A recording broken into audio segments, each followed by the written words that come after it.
Listening activity number 1. First, you have some time to look at questions 1 to 5.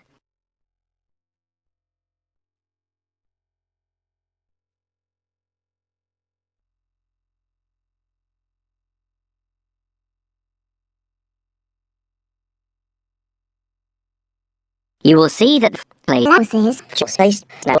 You said I that to several in time. Spell that for me, please. A double T and a double S. Thanks. We offer courses in Hamburg and Berlin. For your level, there's never a problem. There are always plenty of people for the intermediate classes. Oh dear. Does that mean that there might be a lot of students in my class? I wouldn't be very happy about that. No, don't worry, Mr. Pettersson. The maximum class size is 12, but I've never known there to be more than 9 or 10 in a class. It could even be 5 or 6. Good. Actually, I'd prefer to study in Berlin. 3 weeks, 5 hours a day. 2 hours only on Saturday. Sundays free. I see. And what about accommodation? There you have a choice, Mr. Pettersson.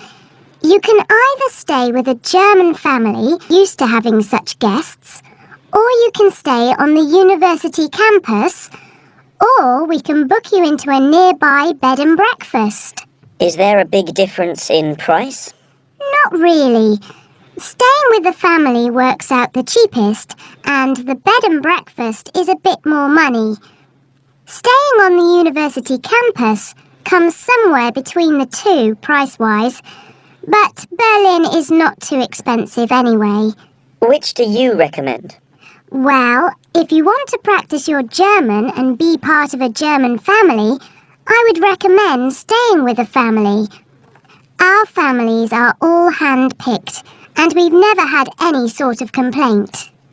Yes, I'll probably do that then. What are the dates of the course? The first summer course starts on the 1st of June in Hamburg and a week later in Berlin, which is what would concern you as you have chosen the Berlin course. That's the 8th of June. The next course would begin on the 2nd of July and then... The 2nd of July course would be perfect for me. Can you put me down for it now? Certainly, Mr. Pettersson. Can I have your address, please? 26 Mayfield Drive, Orpington, Kent. I'm afraid I can't remember the postal code. Don't worry, Mr. Pettersson. I'll check on it. Before you hear the rest of the conversation, you have some time to look at questions 6 to 10.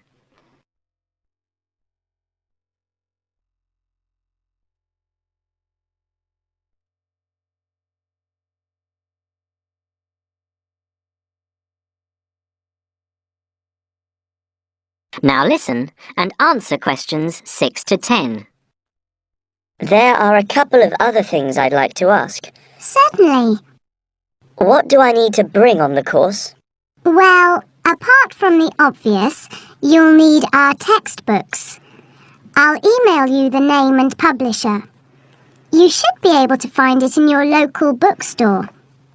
If you do have problems, call me or email me and I'll see what I can do.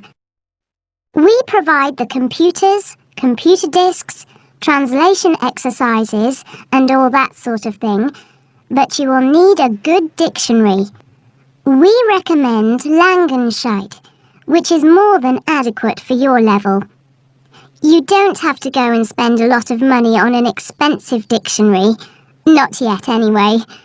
Maybe you will when your German reaches a very high standard. That would be very nice. Now, finally, what about the cost of the course? And how do I pay? Would you like to pay that in pounds or in euros? Euros would be fine. In that case, it's 550 euros. You can pay by credit card if you like. Oh dear, I'm afraid I haven't got a credit card. How else can I pay? That's not a problem, Mr. Pettersson. You can pay by bank transfer. Fine. By the way, I forgot to mention I am a full-time student. Have you got a student card? Oh, yes. Then that does make a difference, you'll be pleased to hear. You are entitled to 35% off the full price. And if you can persuade a few people to join you, it would work out even cheaper. How do you mean exactly? Well, for every 5 people you find, 1 goes free. In other words, if there are 6 of you, you get 1 free course. Of course, in reality, you would divide up the savings amongst you, presumably. Right. Well, I'll see what I can do. Thank you. Not at all, Mr. Pettersson, and I'm sure you'll enjoy the course. There are, of course, sightseeing possibilities. Would you like me to send you our brochure describing them? Yes, thank you. I'd appreciate that. Anyway, thanks for your help. If I want to call back, who do I ask for? Susanna. I'm here most of the time. That is the end. Listening activity number 1.